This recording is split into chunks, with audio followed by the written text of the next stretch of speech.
Et l'euro-dollar qui reste à l'équilibre, même est plutôt dans le vert par rapport à la précédente baisse des derniers jours. On est toujours à 1,0785, mais par rapport à la baisse des marchés, là sur les futurs en tout cas, eh bien, on a l'impression que l'euro-dollar pourrait remonter. Oui, alors Lucie, c'est vrai qu'on a vu surtout hier, on avait un événement majeur.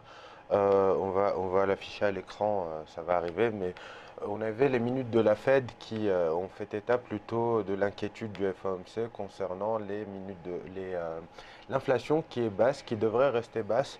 On a vu également le discours qui a été considéré plutôt dovish de la part de la Fed, ce qui veut dire qu'on a eu des événements plutôt en faveur d'une remontée de la paire euro-dollar. On a vu des éléments effectivement qui plaident plutôt pour une faiblesse temporaire, ne serait-ce que temporaire, de l'euro-dollar.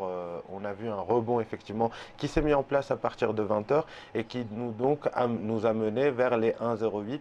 On le voit à l'écran. Alors effectivement, tant qu'on est dans cette configuration, on voit bien qu'on a déclenché sur les 1,0710 une sorte de double bottom, une figure de renversement qui nous a ramené vers les 1,0837 qui était l'objectif de cette figure. Depuis, on voit bien qu'on accuse un repli.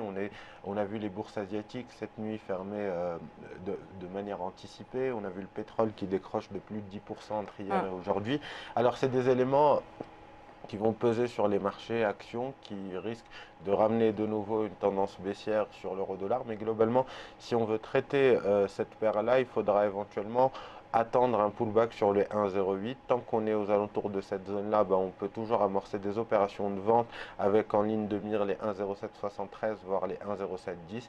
Mais c'est vrai que dans cette situation, on va attendre plutôt des éléments, on va attendre que la volatilité se calme un peu. On va peut-être attendre un point d'entrée plutôt favorable, puisque là, on est un peu au milieu d'une zone entre les 1,0773 et les 1,0837.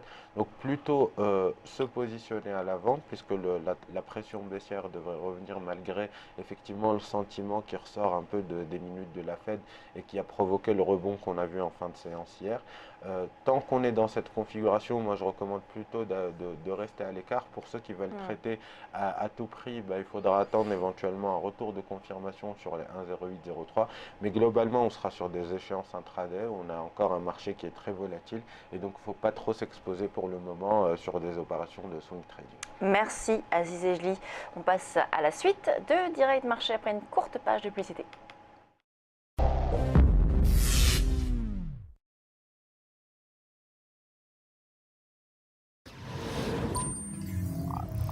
Ah, le futur.